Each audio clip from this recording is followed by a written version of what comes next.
Yesterday we saw a strong rebound in the S&P 500, a solid bounce across most major sectors, but interestingly that strength didn't really show up in the healthcare space. But if we do zoom out year to date, the story does in fact flip. Most sectors are up double digit and healthcare is in fact no different. Now, despite all of that strength, Novo Nordisk has been in a massive drawdown. We're talking for quite some time. Yesterday alone, the stock closed out down around 6%. At one point in time, it was down almost 10%. So today, we want to dig into two questions. We're asking, why does this company continue to get battered? And second, using our updated valuation model, is Novo Nordisk finally a buy at these levels, or is it a dangerous value trap that you should completely avoid? So let's break it down, kicking off with over the last year, this company being down 57%. They've lost more than one half of their market cap in this time frame. Year to date, 48%, so nearly half of that just in 2025. And even if we look at over the last 6 months, over the last month, this company just continues to be in a downward trend. In fact, if you bought 10 years ago today, as we'll come to show you, you would have massively underperformed the S&P, and this one pretty much peaked last year around the 140-150 region. Today is trading right there around 52-week lows of $43. Quite some way away from their 52-week high at 113. And now we're seeing for the first time a respectable buy rating from Seeking Alpha at 4.2 out of 5. Wall Street themselves on the weaker side at 3.75, with Quant fairly typical, a hold at 2.7. Now first, the reason for the sell-off that we saw yesterday, which honestly is just one of many that we've seen in 2025 alone, is that the Ozempic pill in fact failed the Alzheimer's trial, and the market did not like that in any way, shape or form. Essentially, they're saying the pill, which is used in both Ozempic as well as Wegovy, didn't slow down the Alzheimer's disease in their late clinical trials. Clearly, if this had worked, the interesting thing is we would have seen the share price up in the double-digit space, so investors were left very disappointed, and we can see there was actually no different whether or not people had taken that pill or were told they were taking that pill, so the placebo effect in reducing the progression. So realistically, whether they took the pill or not didn't affect the Alzheimer's that the patients had. And in fact, in the midday trading, it was down 8.5%. We saw it down around 10%, when it actually fell as much as 12%, meaning this company is now trading at the lowest it's been since July 2021. We're talking about a more than 4-year low. And based on this, we're seeing many analysts start to downgrade their price targets. HSBC, in fact, they've lowered it, the conversion to US dollar around the $46 mark, which is pretty much where the company's trading today. So they've removed it from a buy and believe that Novo Nordisk is now in fact a hold. Now HSBC do in fact say that the Alzheimer's portion of whether this had affected it or not is a very small portion due to the high risk nature, but that ultimately the potential for improving access in the US older population was an important driver of their previous buy rating, and therefore this is one aspect of why they have moved it into a hold. But also some other topics that we're going to cover today: price decline, generic competition, and weaker trends for their diabetes drug Ozempic, and we're going to touch upon Eli Lilly and how that one looks in comparison as well. But it's not just this trial that is having a bit of weight bringing this company down. We've also got BMO Capital dropping it to $50, and this is on the Metsera bid, which is quite interesting because this company is developing a weight loss pill, and you would have thought this fits well within what Novo Nordisk are looking to achieve already, what is in their own ecosystem. But they've actually lost out to Pfizer, and they bidded around $10 billion. Now what's interesting about this is before we sat here, we were talking about Eli Lilly as a competitor to Novo Nordisk. Now it looks like Pfizer has also entered that arena, so competition is only getting more and more intense, and that looks to ultimately shrink revenue of Novo Nordisk and probably impact their margins as well. Many companies in the same arena battling for the same customers, margins will be impacted. You've also got here, just from the latest quarter as well, both Eli Lilly and Novo Nordisk, where we have the Ozempic versus Mount Jaro revenue. First things first, Mounjaro is growing at such a fast rate in comparison, 534% versus Novo Nordisk 31%. But actually, what is even more important and a little bit depressing for Novo Nordisk and shareholders is that we're noticing now, not just in the previous quarter, but also in the most recent quarter, for the second time in a row, that Mounjaro revenue has climbed above Ozempic. So definitely something worth considering. Not only that, we're also noticing that Ozempic revenue has in fact dropped from 5 billion in quarter 2, now sitting at 4.8. So it's quite obvious, you can gather a picture now behind why we're seeing Novo Nordisk being impacted in such a heavy manner. But it's not just Ozempic, we're also seeing Wegovy revenue, in fact, from December 24 drop to March 25, and even with the recovery into June, still pretty much at the same level as 2 quarters ago. We're seeing Ozempic continue to decrease. These aren't things you want to note for a company that many people would have considered as a fast grower.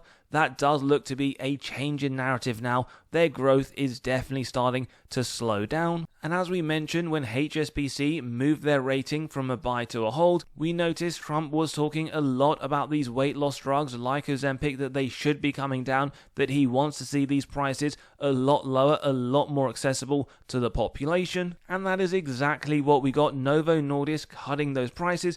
Remember what this ultimately does: 2 things. One, you could argue it will reduce their top line revenue, prices are lower, but in an ideal situation, if this is more readily available to a lot more individuals, then you could argue actually revenue will increase if the volume also goes up. And if you're interested to know, it says that Wegovy and Ozempic will now be available for the first 2 months at $199, and then it will move up to $349, down from the original price at $499. So that is a fairly large price reduction, so that will have an impact on the company one way or another. The question is where you sit. Do you believe lower prices will give customers incentives to buy more customers to come into that pool? Or in fact, the market is fairly mature and ultimately prices will come down, customers will stay the same or also come down, and therefore their price will also take a huge hit. Now let's get into the valuation aspect, where they're now trading at a forward P of 12.7, the lowest in the last 5 years, probably even further if we did have that data right now. Their 5-year average at 30.4, so it was typically priced as a fast growing company. Now it's trading very, very low, and probably at least in some part for a good reason. Remember, we don't look at this in isolation, but if we were, this does sit below the 5-year, so would indicate severe undervaluation. The other thing to note is offering shareholders a yield near 4%. That is the highest it has ever offered to shareholders in their history. Their 5-year average sits at 1.41, another severe undervaluation signal. Now, given the massive disparity between the yield on offer and the 5-year average, very important to understand the dividend does still look to be safe. In fact, very safe with a 90 score. We're going to break down how this figure has in fact been derived, as well as some issues we do believe should be considered. But also interesting to note, this is historical, doesn't mean it will continue, but over the last year, the dividend was up 20%. Over the last 5, 22, and over the last 10 years, they've been increasing the dividend at a compounded annual growth rate of 16.4%, whilst they're also a dividend aristocrat with 28 years of consecutively increasing it. The other thing to note is the blue tunnel, which as always for newer viewers highlights the fair price or the intrinsic value. And what we notice, massive disparity between the price today and even the bottom end of the tunnel, something that's only been increasing from the beginning of the year. Now, intrinsic price, worth highlighting, there isn't much movement. Ideally, we'd like to see this increase over time. We pretty much see it flat from the beginning of the year to where it sits now. In fact, you could also argue it is in a declining trend as of today. And if we were to zoom out to the last 10 years, well, this one, if you go from 2021 all the way to 2025, or at least the end of 24, was trading at such a massive premium, and only now are we seeing something incredibly rare, not just for Novo Nordisk, but actually for most of the companies we review. The disparity is insane, so either we start to see the fair value continue to drop and the prices at some point meet, or this will go back up and so will the share price, and we'll look back in this and say what an incredible opportunity. And then when we look at the valuation grade where they get a B, on terms of a forward P, they're now sitting below the sector median, so you're getting a 35% discount against their own 5-year average. You're getting a 58% one. And if we were to look at price to earnings growth, this was historically a growth company. 5.25, that is really poor. As we always say, below 2 really for consideration. The sector at 1.81, so you're paying a triple digit premium to that, but also their 5-year average sits much lower at 2.3, so you're also paying a triple digit premium. Not something you really want to see, and the basis of this is when we take a look at their growth, especially on a quarter by quarter basis. December 24 up 30%.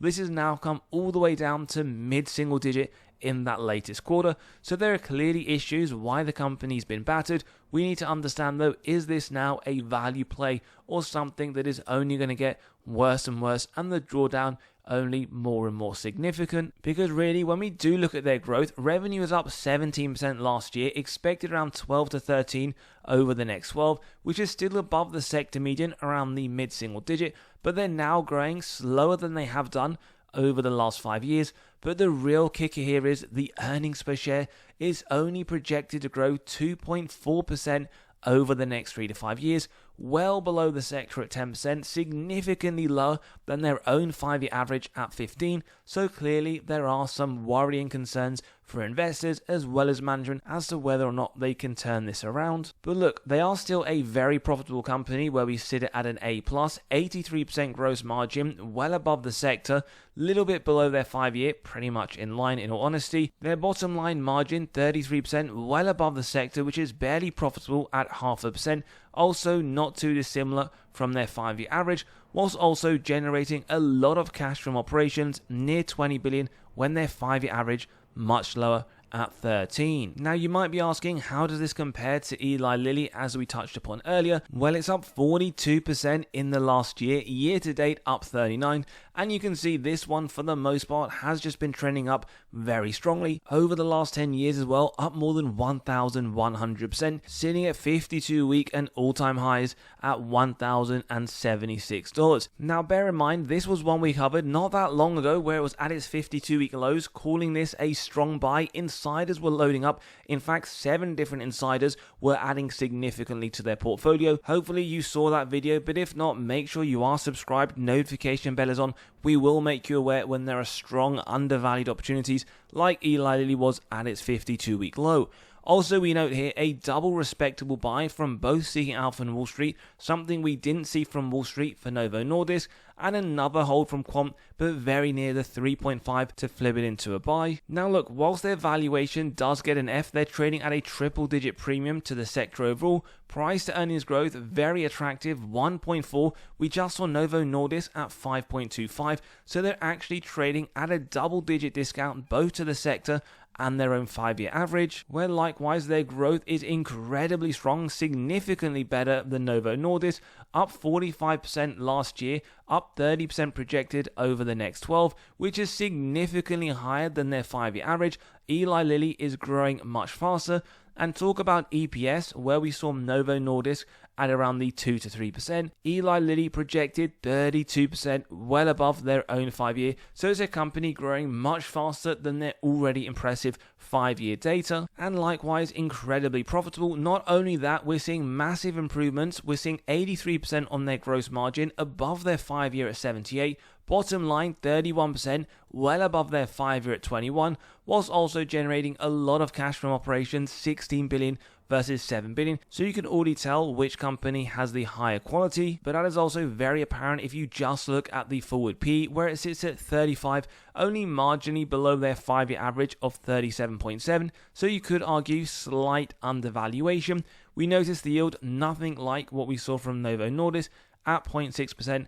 Also worth highlighting, below the 5-year average at 1.04. Now, when we do take a look at the blue tunnel, well, first things that is apparent is that intrinsically the price has been increasing, always a great sign. Long period where this one was trading severely undervalued, now it's entering into possible reasonable signal. And if we were to zoom out to the last 10 years, very similar to Novo Nordisk, a large chunk of that, it was trading at a premium. Again, pretty similar to NVO where it was trading severely undervalued. The thing here is though, it did rebound very sharply. Investors need to question whether or not we'll get a similar bounce for NVO. Now, going back to Novo Nordisk, over the last 4 quarters, they do have a 100% track record, either being in line or beating management expectations. Q4, they're projecting growth, but very minimal at 2.4%. And if we look at the EPS projected by the end of this year, well, next year the growth is very, very trivial. We're talking 2 cents. And therefore the forward P is barely expected to move. The other thing worth highlighting with this company, time and time again this year, one of the large reasons why in fact it has been battered, they've continued to cut their guidance. We saw it at the beginning of the year, we saw it during summer, and we're also seeing that now. They're lowering their growth outlook, which is never going to go down well with shareholders, and why we have typically seen quite large drawdowns after every one of these lowerings. And then we take a look at their updated guidance, where it was before that 8 to 14% for top line revenue growth. They've narrowed down the upper end, so they're expecting high single digit, low double digit at 8 to 11. They've done the same, in fact, with their operating growth before 4 to 10, now 4 to 7%. One thing that we do use, so important to make note of, is the free cash flow. They're projecting for the full year of 2025 around 20 to 30 billion, so we will use the midpoint of this for 2025. We can also see their first 9 months of 2025 in comparison to 2024. Now their sales are up double digit around 12%. Disappointing to see deficiencies to their margin, 84.6 now down to 81, but this is something we also see on the operating side, 44.7 now to 41.7, as well as their operating profit only growing by around mid-single digit. The same in fact to be seen when we look at both their net profit and their earnings per share, so clearly not as fast growing as it once was historically. And the other question that investors have is always around their patent protection. Now you can see, for example, very popular Ozempic, they have EU and US patent to 2031-32, so still quite somewhere away, as well as some longer patents on other products. Now if we were to look at what the institutions themselves have been doing with their 11.5% ownership, they sold 6 billion, we're talking in the last year, buying around 50% more in this time frame at 8.6. They actually also bought more in Q3, so in the most recent period, actually institutions are net buyers rather than net sellers. We saw that in Q2, but in Q1 we actually saw the opposite. So maybe in Q4 we'll see them continue to buy this company at the low price we're seeing today. And for consistency, we can show you what super investors are doing in this latest quarter. The largest movement was in fact one who fully sold out, selling 1.3 million shares. We did get some buying here, very trivial in comparison, but in all honesty, when we look at the change to their portfolio, none of these super investors really hold any meaningful amount of Novo Nordisk, which could give you some idea that perhaps they don't believe this is, at least for the time being, a great opportunity. Now, always worth considering their revenue growth, but not solely that. For example, they grew their top line from 16 billion 10 years ago to now sitting at 40. Nice to see on a trailing 12 month. It is expected to continue the growth around 50 billion, but what's very important to see here is, does the top line revenue growth show itself in terms of consistency when we look at the bottom line? And the answer is, for the large part, yes, revenue has been growing, bottom line the same from 5 billion 10 years ago to now at 14, and we also see that based on the trailing 12 month, growth is expected to continue, with the other thing being a quick health check, total cash versus total debt. Now they had 3 billion worth of cash 10 years ago, now sitting on just over 5 billion, but as always, one number here, pure isolation, isn't going to give anything away, so we compare it to their total debt, both numerically as well as directionally, which we can actually see, like cash, has been increasing, 156 million 10 years ago, now sitting at 16 billion. Their cash balance is actually smaller than their total debt. That is something definitely worth consideration. And then we look at some of their underlying metrics. First one, the free cash flow payout, where we want below 60%, give us faith management are able to essentially continue offering double-digit increases.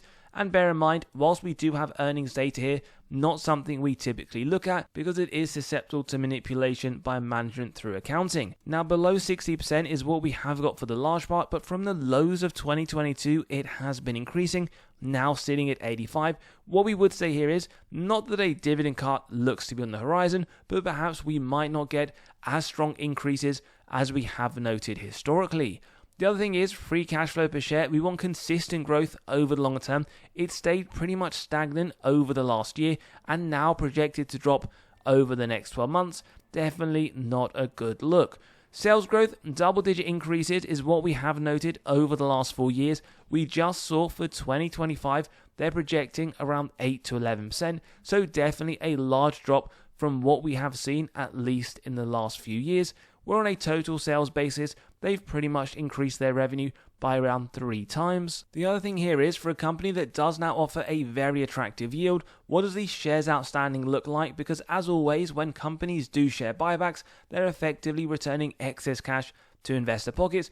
They've consistently done some, nothing too glamorous. We're talking about a couple of hundred here or there, so not something we would say to incorporate in your thesis, but always a nice bonus just worth highlighting.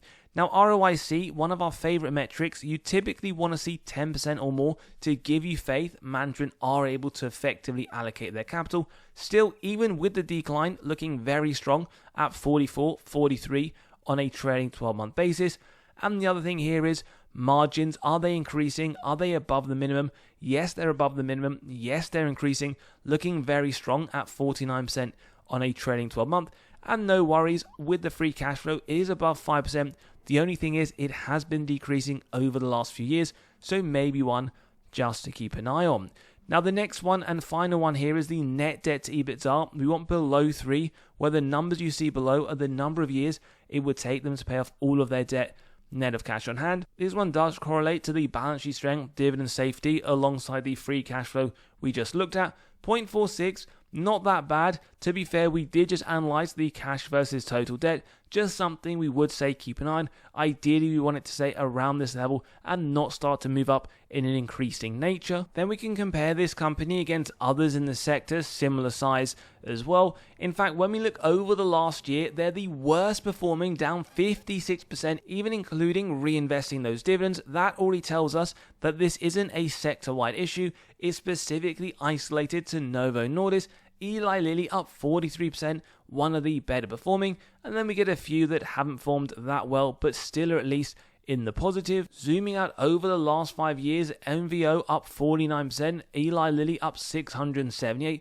The others aren't too dissimilar, not great if you were invested into Pfizer. And then over the last 10 years, it pretty much tells you in this industry, Eli Lilly was the best performing. You also have respectable return from AstraZeneca up 267, but Novo Nordisk a 95%, not really great, not what you want to see over a 10-year period. But the beautiful thing is, past performance is not an indicator of the future. They could go on to perform very strongly if you believe we're now looking at a great value. And then if we just do the same comparison but against the S&P and the QQQ, well, pretty obvious they've massively underperformed over the last year. QQ up 20%, S&P up 11%. The same conclusion we can see when we zoom out to the last 5 years. NVO up only 49%, the S&P up 84%, QQ up 112%. And that's a similar scenario when we zoom out to the last 10 years. NVO has just massively underperformed. Now, before we jump into updated valuation, we want to let you know we just yesterday released our latest weekly article where we run through 3 stocks we're buying in the middle of the AI sell-off that we've seen. As always, we drop one every single Monday morning to your inbox completely for free, covering severely undervalued stocks as well as what's gone in the market over the last few days. So click below, you can sign up and read straight away, where you'll be able to gain access to severely undervalued stocks for the month of November. Lots of information for each one, the upside that Wall Street themselves see over the next year. And on top of that, you can grab a spreadsheet of stocks that Wall Street themselves believe have the most upside in the S&P right now. So click below, you can sign up and read straight away. We now move into our updated valuation, which gets to $55, derived solely from the discounted cash flow valuation. Now we'll run through how we got to this figure. Firstly, kicking off, when we look at the last 10 years on a compounded annual growth rate, their free cash flow has been growing just over 9%. We've gone for 10% moving forwards, where you can note low, medium, high, 8, 10, 12 respectively, which as always these numbers are subjective, so you can grab a copy of this model by clicking on the pinned comment below, running through your own numbers, whether it's for NVO or any others. But what we've done, firstly, we want to point out for 2025, we've essentially used what management expect for the full year. So we would say this is pretty accurate. What we've done for 2026 is, as you can see, we have $13,000, which is what analysts are expecting for that year. We want it to be a little bit conservative, so we've actually taken 25% off that just to give us a bit of space. And then you can see we've used the growth rate of 10%, which when we incorporate the discount rate gives us the present value of future free cash flow and terminal price. Add together with the cash, subtract total debt, get to the equity value, divide by the shares outstanding, indicating $55, 25% upside. Now maybe the most important thing here is on a reverse DCF, if you're buying today at $44, 6.1% is baked in to the growth for NVO. So you can look at this two ways. Firstly, you believe it'll be much higher, so straight away indication of undervaluation. The other way to look at it, if you believe it's too high, you believe growth is going to continue to deteriorate, then you could argue overvaluation.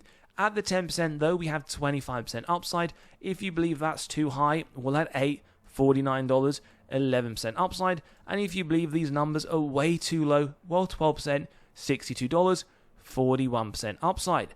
Now, as typical on the channel, we take through the middle rate where we're not done there. We want to understand what is the margin of safety on offer today, and we can see based on the 10% growth rate, you're looking at 20.3%.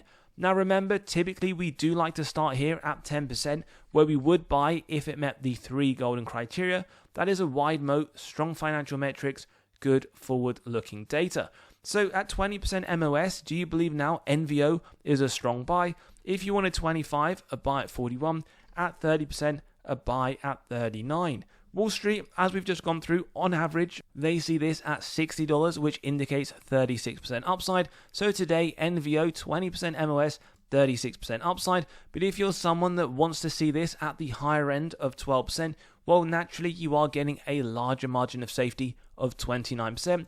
If you want to see it at the other end of the spectrum at 8%, well, in fact, you're getting an MOS, but at the lower end of 11%. We can even do one other thing. If we actually match it with their 10-year CAGR at 9%, you will notice you're getting a 16% margin of safety. And if you believe that to be the most appropriate, well, at 20%, a buy at 42, and at 25, 39. So Novo Nordisk, after all of this, give us your views. Is it a strong buy, maybe a strong sell, or one just a hold? And don't forget, as always, to sign up to the free weekly newsletter. Grab those spreadsheets, come and join us at Patreon, where we cover our buys and sells. And as always, have a great day. We'll see you all on the next one.